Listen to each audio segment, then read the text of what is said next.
ไอดีเนาะวันนี้พวกเขาก็สีออกเดินทางไปยิงนกเนาะซึ่งยิงนกแล้วเขาก็ได้เกียมนอกจากยิงนกเขายังสีได้เก็บผัก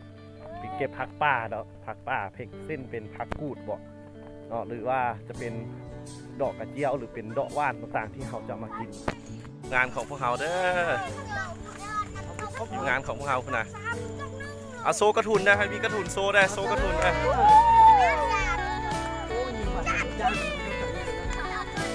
งานเด้อส่วนนี้ก็เป็นทีมงานของพวกเขาเนาะทีมงานของส่วนทีมงานของพวกเขาอีกทีมหนึ่งวางหน้าไปเลยเนาะนี่เนาะทางหัวหน้าไอ้บงเพิ่นก็เกียมอาวุธไว้เนาะเป็นกระถุนเนาะมันจะเป็นยิงนกพูนเนาะพวกเขาจะไปปูตัวนั้นพูนเนาะ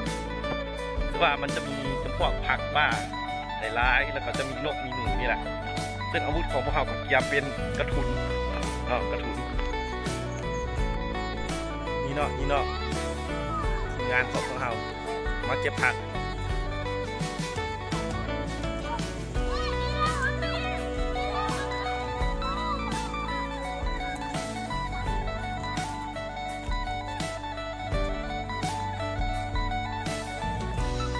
กันเลย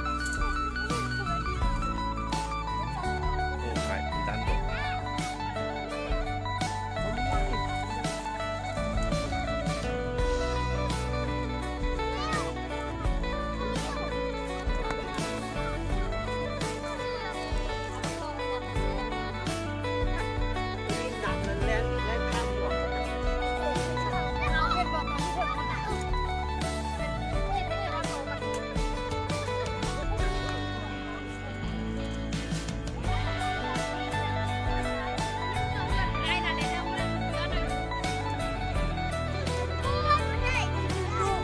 งานครับงาน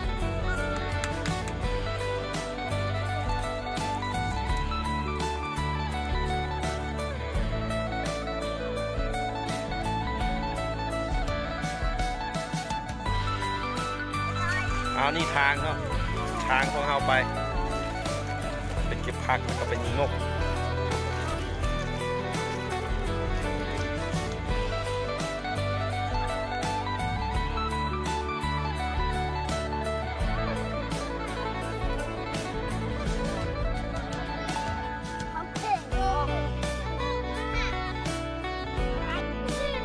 มาเลย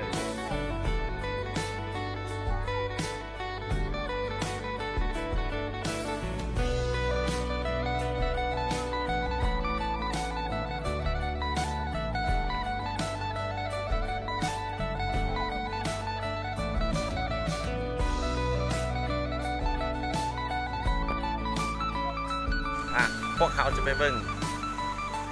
ทางข้ามหัวโอ้มาสอบเก็บผัก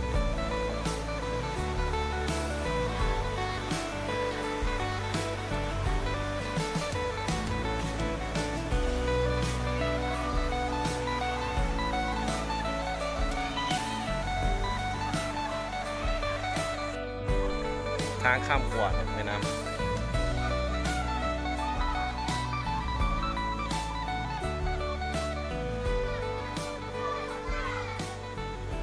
โอ้ขวาจะเป็นการตัดไม้เนาะตัดไม้เป็นตัดไม้ข้ามน้ำ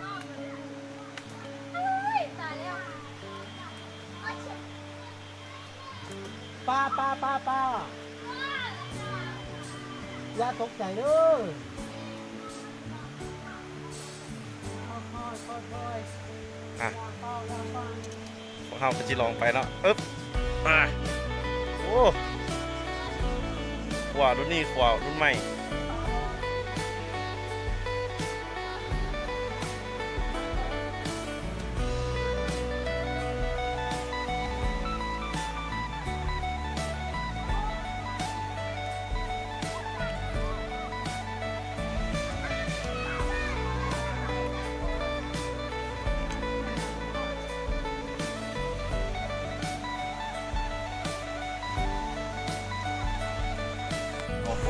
งานของเรา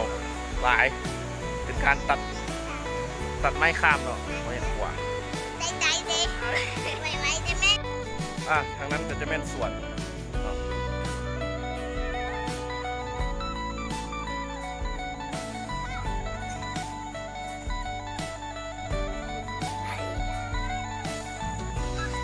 โอ้โห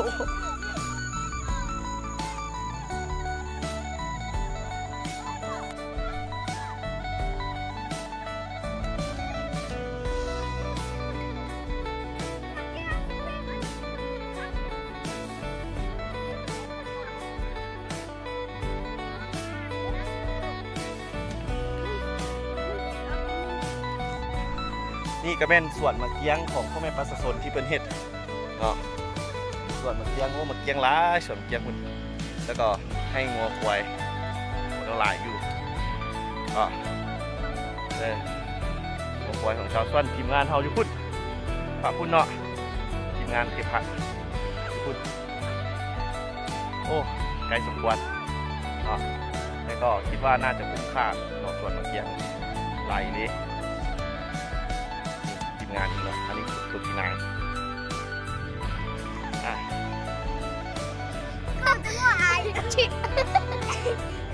นี่เนาะคนตัวที่นายเนาะจะเป็นอันนี้เนาะเดี๋ยวพวกเราสมาขุดให้เบิ่ง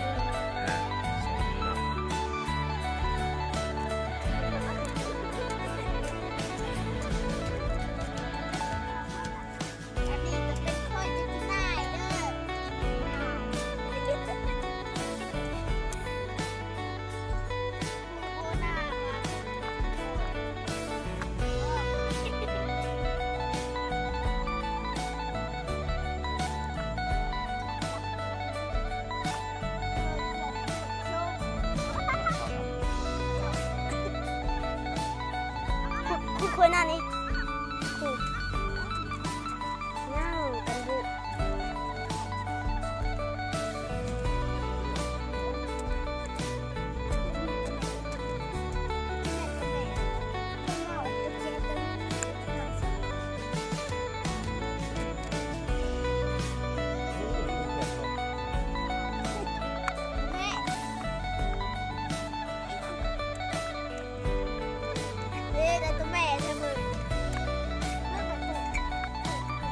Lalati ku.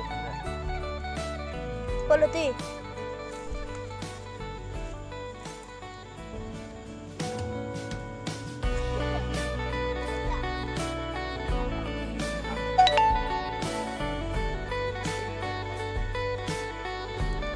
No.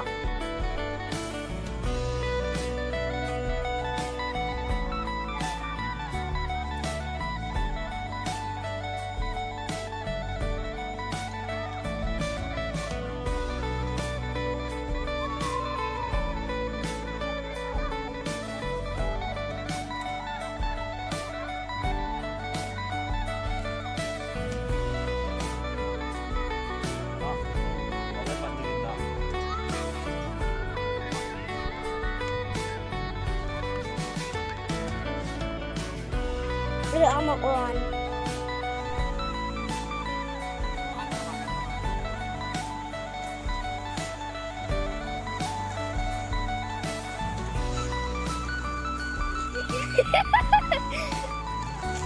อันนี้พวกเราเก็บผักกูดใส่เอามาเบิ่งผักกูดไว้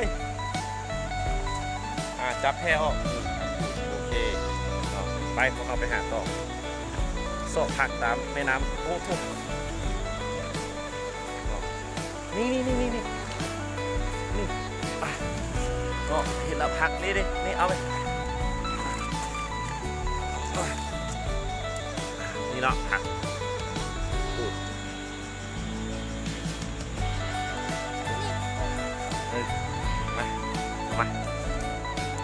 มานี่เนาะผักไปนี่เนาะคือว่าพวกเราปัจจุบันมาเก็บผักกูดเนาะเด็กน้อยลีน้ำเป็นผักกูดงามเนาะคือว่าค่อนข้างอุดมสมบูรณ์หลายอันนี้ก็เป็นทางทีมงานเนาะค่อนข้างหลายทุกคนพากันอาบน้ำพุ่นเนาะถือว่าอุดมสมบูรณ์หลายเราจะไปเก็บอีกเนาะจะได้มาเบิ่งกันมันจะได้หลายสำเร็จหลังจากเขาเก็บผักกูดมาแล้วก็มีมาแตงเนาะมาแตงจะตัวไทยเอาแกะให้ดูเลยแกะมาเอาจะกิน ที่มีแซ่บหลายเนาะมาแตงเนาะแตงหลายแซ่บป่ะแซ่บเนาะหวานแซ่บหลายไปกินแห้งแล้วเก็บผักกูดต่อไปเรื่องขับเจ้าเราจะได้ขับเจ้าทีไรเอาตอนกำลังที่เดินทางกลับในน้อยเป็นมาขายที่ไหนก่อน